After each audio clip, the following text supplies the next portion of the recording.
সবাইকে ছেড়ে না ফেরার দেশে চলে গেলেন ওসমান হাদি। আমার প্রশ্ন হলো, হাদি তো গণতন্ত্র মঞ্চের প্রার্থী, তার সঙ্গে যেমন বিএনপি প্রার্থীর কন্টেস্ট হবে নির্বাচনে, তার সঙ্গে তো জামাত প্রার্থীরও কন্টেস্ট হবে নির্বাচনে। সো আপনি যদি শুরুতেই বিএনপির দিকে নজরটা ঘুরিয়ে দিতে পারেন, তাহলে কি করবেন? আপনি খুনিকে একটা খুব চমৎকার রিজনেবল টাইম দিতে পারবেন, যেই সময় খুনি পালায় যেতে পারবে। এবং ঠিক তাই হয়েছে এই ঘটনায়। মির্জা আব্বাসকে ঘিরে হট্টগোলের মাঝখানে খুনি কিন্তু দেশে নাই, এবং এটা আবার সরকারও জানে না। এটা জানে হলো আরেকজন সাংবাদিক। হাদির উপরে যে হামলা হয়েছে সেটার তীব্র নিন্দা জানায়, অত্যন্ত ন্যাক্কারজনক ঘটনা। সরকার যদি চায় এই ধরনের নৃশংস খুনি মাস্তান দুর্বৃত্তকে একদিন 24 ঘন্টার মধ্যেই ধরতে পারে। ত্রয়োদশ জাতীয় সংসদ নির্বাচনের তফসিল ঘোষণার পরদিন গত শুক্রবার দুপুরে রাজধানীর পুরানা পল্টনের বক্স কালভার্ট সড়কে গুলিবিদ্ধ হন ইনকিলাব মঞ্চের আহ্বায়ক ও ঢাকা ৮ সংসদীয় আসনের সম্ভাব্য প্রার্থী ওসমান হাদি। মোটরসাইকেলে থাকা আততায়ী তাকে গুলি করে মোটরসাইকেলে করেই পালিয়ে যায়। মাথায় গুলিবিদ্ধ ওসমান হাদি রাজধানীর এভারকেয়ার হাসপাতালে চিকিৎসাধীন। তার অবস্থা এখনও শঙ্কামুক্ত নয়। আজ দুপুরে তাকে এয়ার অ্যাম্বুলেন্সে করে সিঙ্গাপুরে নেওয়ার উদ্যোগ নেওয়া হয়েছে বলে প্রধান উপদেষ্টার প্রেস উইং জানিয়েছে। সবাইকে ছেড়ে না ফেরার দেশে চলে গেলেন ওসমান হাদি। হাদি ভাই মরে গেছে। দর্শক, ইতিমধ্যে কিন্তু সবচেয়ে বড় খবর হলো যে ওসমান হাদির হামলাকারীকে কিন্তু হাতে নাতে ধরেছে। এবং আমরা কিন্তু সকলে জানি যে 24শে ছাত্র আন্দোলনের সময় কিভাবে এই ওসমান হাদি রাজপথে ঝাঁপিয়ে পড়েছে এবং সাধারণ মানুষের পাশে দাঁড়িয়েছে। এবং ভারত যখন বাংলাদেশে ধ্বংস করার জন্য ষড়যন্ত্র করেছিল এবং আওয়ামী লীগ যখন বাংলাদেশকে ধ্বংস করার জন্য ষড়যন্ত্র করেছিল, তখন কিন্তু মোকাবেলা করেছিল এই ওসমান হাদি। এবং তার কারণে কিন্তু পুরো বাংলাদেশের মানুষ রাজপথে ঝাঁপিয়ে পড়েছে এবং তাদের দাবি কিন্তু একটাই, এই ওসমান হাদির হামলাকারীকে দ্রুত গ্রেপ্তার করে আইনের আওতায় আনতে হবে। তো দর্শক, এতক্ষণ দেখছেন ভিডিও শুরুতে এই শিরোনামের মাধ্যমে কিছু অংশ, এখন দেখবেন পুরো ভিডিও জুড়ে। তার আগে সবার কাছে একটা অনুরোধ, যারা আমার চ্যানেলে নতুন আসছেন অবশ্যই চ্যানেলটি সাবস্ক্রাইব করে দিবেন, পাশে থাকা বেল আইকনটি অল ক্লিয়ার করে বাজিয়ে দিবেন। তো দর্শক, চলেন একটা লাইক দিয়ে সম্পূর্ণ ভিডিওটা ধৈর্য সহকারে দেখতে থাকুন। যেটা বলতে চাই যে এই ঘটনাটা ঘটবার পর একদম স্পটে দাঁড়িয়ে জামাত ইন্ডিকেট করলো এটা বিএনপির ঢাকা ৮-এর যিনি প্রার্থী মির্জা আব্বাস সাহেবের ঘটনা তিনি করেছেন। এবং আপনি খেয়াল করে দেখুন, প্রায় ১.৫ দিন ২ দিন ধরে কিন্তু মির্জা আব্বাসকে ঘিরেই আমরা আলোচনাটা শুনলাম। আমার প্রশ্ন হচ্ছে, ৮-এ তো হাদির বাইরে জামাতের প্রার্থী আছে না? আমরা তো শুনতে পাচ্ছি সাদিক কায়েমকে প্রার্থী করা হবে ৮ থেকে। তো তাহলে তারা কেন ধরে নিল, কেন তারা বলল যে এটা মির্জা আব্বাস সাহেব ঘটিয়েছেন? মানে একটা ঢিলে কতটা পাখি মারা যায়, এটা শিখতে আসলে জামাতের কাছে আমাদের ট্রেনিং নিতে হবে। জামাতের চেয়ে ভালো এটা কেউ জানে না। আপনি চিন্তা করে দেখেন, আওয়ামী লীগের সময় তারা একদম আওয়ামী লীগ হয়ে মিশে ছিল, আপনি তাদেরকে আলাদা করতে পারেন নাই। তারা একইভাবে বিএনপির মধ্যেও একটা বেশ বড় অংশ রাইট ফোর্স বা জামাত ঘরানার। এবং এই যে 5ই আগস্টের পর নতুন নতুন মুখ, নতুন নতুন বুলি আমরা শুনতে পাচ্ছি না, শুনছি তো। এই মানুষগুলো এতদিন মিশে ছিল বিভিন্ন দলে, এখন তারা বেরোচ্ছে। আমার প্রশ্ন হলো, হাদি তো গণতন্ত্র মঞ্চের প্রার্থী, তার সঙ্গে যেমন বিএনপি প্রার্থীর কন্টেস্ট হবে নির্বাচনে, তার সঙ্গে তো জামাত প্রার্থীরও কন্টেস্ট হবে নির্বাচনে।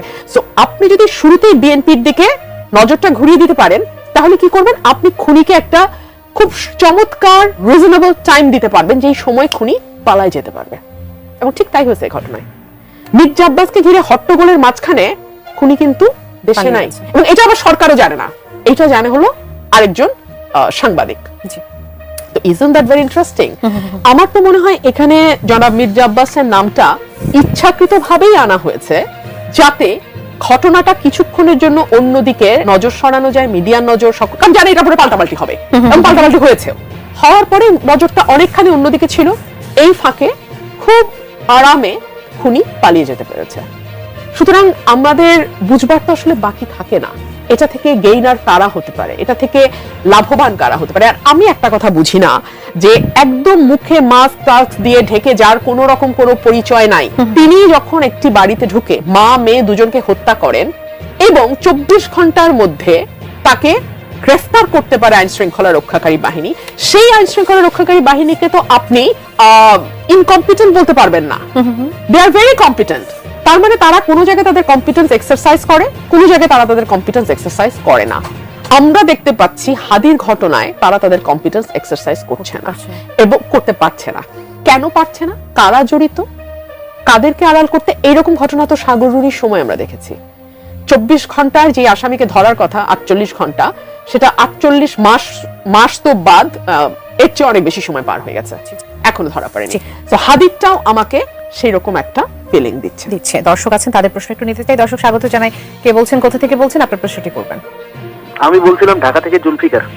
আমার প্রশ্ন হচ্ছে রাজনৈতিক দলের নেতৃবৃন্দের কাছে, বিশেষ করে এই যে ম্যাম আছেন আজকে, যে আসলে সমালোচনার জায়গা হচ্ছে ওইখানে যে বর্তমান সরকারের প্রধানকে, সরকার প্রধান ডক্টর ইউনূস, এখন সরকার যে প্রত্যেকটা জায়গায় যে ফেল করতেছে, এই যে আইন শৃঙ্খলা বলেন, এই ফেল করলে যাকে ওই দায়িত্বগুলো দিছে, এই যে আপনার হোম বলেন, অ্যাডভাইজার বলেন, বা যারাই গাফিলতি আছে তাদেরকে অপসারণ করার ক্ষমতাটা কার? ডক্টর ইউনূসের। উনি কেন করতেছে না সেটা? আমরা কেন অনুরোধ করবো যে আপনি পদত্যাগ করেন? কথা হচ্ছে যে ফেলিয়ার, তাকে ওখান থেকে বাদ দিতে হবে। যারা পারবে সেই জায়গাটা সামলাতে তাদেরকে নিয়োগ দিতে হবে। এইটা হচ্ছে যে প্রধান উপদেষ্টার কাজ। এবং এই যে গোয়েন্দা সংস্থাগুলো যে বিভিন্ন তথ্য দিচ্ছে না গভর্নমেন্টকে, গভর্নমেন্ট কেন সেখানে রদবদল করবে না? কেন আপনার গোয়েন্দা সংস্থা থেকে শুরু করে প্রশাসনিক রদবদলটা করবে না? যাদের দ্বারা কাজ হবে। এখন আমি শুধু দোষারোপ করবো খুনি শনাক্ত। জুলাই বিপ্লবের অগ্রনায়ক ও ইনকিলাব মঞ্চের মুখপাত্র শরীফ ওসমান হাদিকে গুলিবর্ষণের ঘটনায় নড়ে চড়ে বসেছে আইন শৃঙ্খলা বাহিনী। এমন কাপুরুষোচিত হামলার ঢাকা সহ দেশের বিভিন্ন স্থানে হতে পারে বলে আশঙ্কা প্রকাশ করেছেন গোয়েন্দা সদস্যরা। হাদির উপর গুলির ঘটনার আদ্যোপান্ত বের করার জন্য গতকাল দিনভর মাঠে কাজ করে পুলিশ। ফেব্রুয়ারির সংসদ নির্বাচন ভণ্ডুল করা ষড়যন্ত্রের অংশ হিসেবে হাদির উপর হামলায় দেশ বিরোধী শক্তির মদত থাকতে পারে। তার উপর হামলার পর জুলাই আন্দোলনের সঙ্গে সংশ্লিষ্ট অংশীজন, আগামী নির্বাচনে প্রার্থী ও বিভিন্ন রাজনৈতিক দলের নেতাদের মধ্যে নিরাপত্তা নিয়ে নানা সংশয় ও উৎকণ্ঠা তৈরি হয়েছে। হাদির হামলার ঘটনার সঙ্গে পতিত স্বৈরাচারের দল কার্যক্রম নিষিদ্ধ আওয়ামী লীগের ঢাকা মহানগর দক্ষিণ যুবলীগের বহিষ্কৃত নেতা ইসমাইল হোসেন সম্রাটের জড়িত থাকার সন্দেহ করছে আইন শৃঙ্খলা রক্ষাকারী বাহিনী। জুলাই বিপ্লবের পর তিনি ভারতে পালিয়েছেন। সিসিটিভি ফুটেজ বিশ্লেষণ করে ফয়সাল করিম মাসুদ নামে এক নিষিদ্ধ ছাত্রলীগ ক্যাডারকে চিহ্নিত করা গেছে। ঢাকা মহানগর গোয়েন্দা পুলিশ ডিবি জানিয়েছে, 2024 সালের জুলাই আন্দোলনের সঙ্গে সংশ্লিষ্ট দল, গোষ্ঠী ও নেতাদের মধ্যে ভয় ধরাতে হাদির উপর গুলি করেছে চক্রটি। এতে চক্রটি সাময়িকভাবে কিছুটা সফলও হয়েছে। তবে এমন হামলার ঘটনা যাতে আর না ঘটে, এজন্য তারা ঢাকা সহ সারা দেশে রেকি তল্লাশি করবে।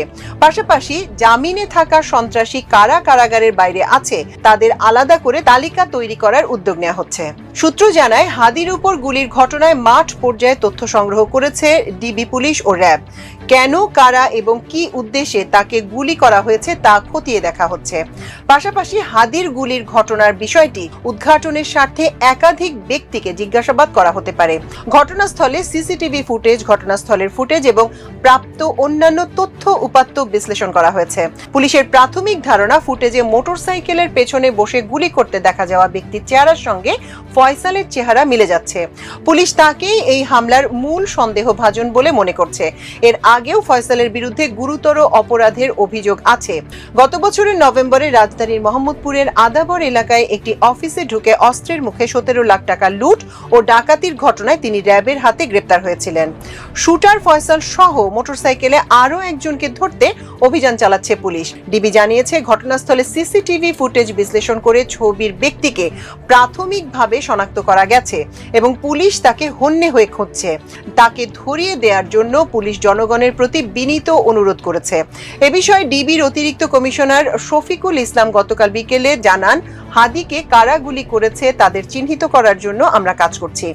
র্যাবের আইন ও গণমাধ্যম বিভাগের পরিচালক wing commander MZM Intekhab Chowdhury জানিয়েছেন, আমরা ছায়া তদন্ত করছি, আমাদের টিম মাঠে কাজ করছে। হাদিকে গুলির ঘটনায় মাঠ পর্যায়ে দায়িত্ব পালন করা ডিবির একাধিক ঊর্ধ্বতন কর্মকর্তা জানান, হাদিকে টার্গেট করেই গুলি করা হয়েছে। শুক্রবার ছুটির দিন, যানজট থাকে না, সড়ক ফাঁকা থাকে। এই সুযোগে কিলাররা তার কানের নিচে গুলি করে দ্রুত পালিয়ে যায়। কোনো গাড়ি বা ব্যক্তি তাদের ভয়ে ধাওয়া করার সাহস করেনি। ডিবি জানিয়েছে, গুলির ধরন দেখে মনে হয়েছে অনেক আগে থেকেই দুর্বৃত্তরা তাকে গুলি করার জন্য পরিকল্পনা করছিল। সেই পরিকল্পনা অনুযায়ী সময় ও স্থান বেছে নেওয়া হয়। সূত্র জানায়, গুলি করার জন্য আগে থেকেই রেকি করছিল দুর্বৃত্তরা। হাদিকে গুলি করার পর কেউ যাতে প্রতিরোধ করতে না পারে তার